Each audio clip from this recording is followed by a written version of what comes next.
Hey guys, this is gonna be my first vlogish style episode. The reason being, I went to Red Rock today, which is one of the gyms in Taipei, and yeah, I've done something to my neck. I think it was from the last video, the slopey crimp V8.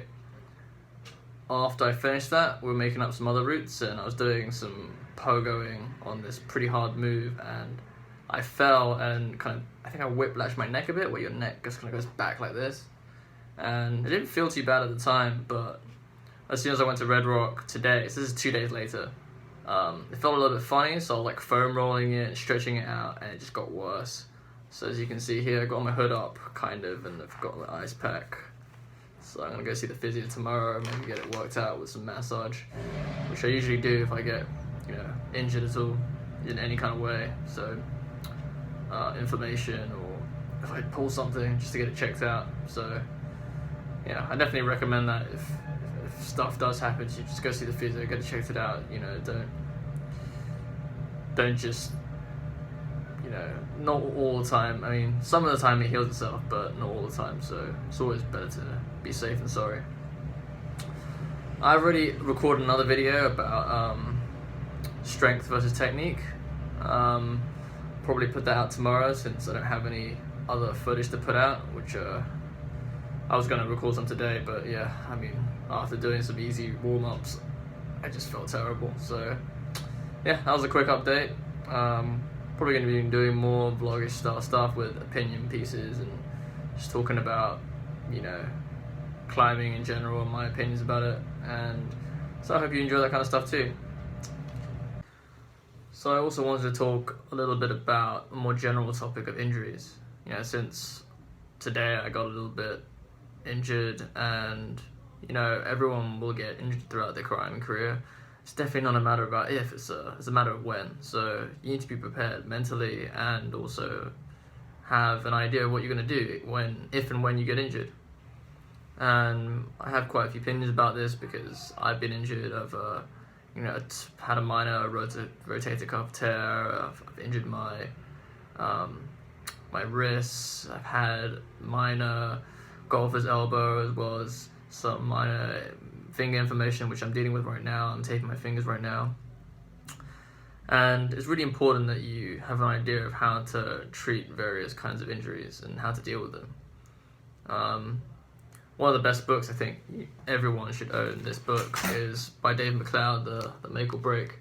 He definitely has a lot of good opinions, and he's got a lot of direct treatment, therapy things you can do for some of the more common things like golfer's elbow. It teaches you certain stretches and certain weight exercises that can really help to get rid of these kind of overuse injuries quite quickly.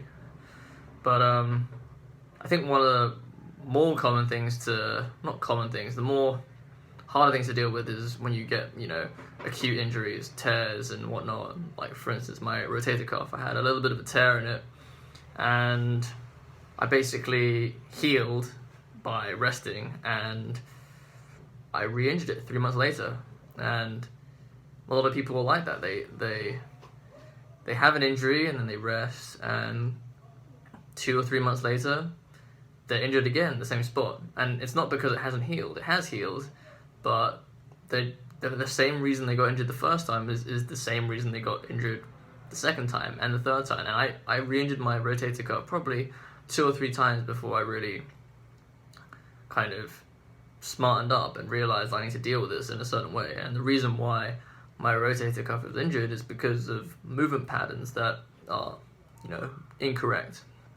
As climbers, we have this hunched over, all of our internal rotators are all really tight, and we're all hunched up like this, and our back muscles, by our spine, are the ones that pull our shoulder blades back, are really weak, and we need to deal with these kind of movement patterns. So I'm not going to talk too much detail about that kind of stuff, but I definitely, maybe in a later video. But I do want to talk about just kind of 3 stages of fixing a movement pattern, fixing a problem with the way you move. And the 3 stages that I've grown to know are mobility, stability, and strength.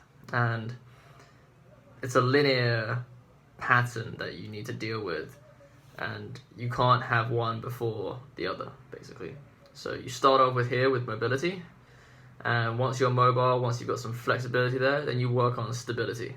And stability is, how you use that flexibility. It's kind of like active flexibility. Like, can you move in all those range of motions? And then finally, you've got the last one, which is strength. So that's doing, bringing your injured area back up to what it was before.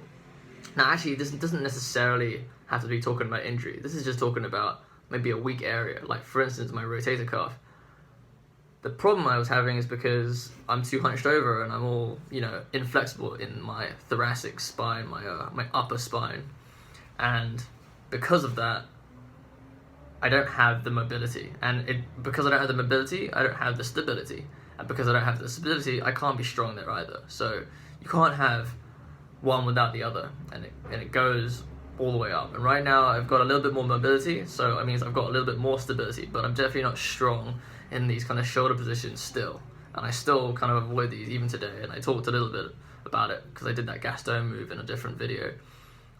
It still troubles me, and it's a long process. I'm injury free in my shoulders, like I'm not injured, but I'm still not in that condition I want to be to do the kind of climbing I want to.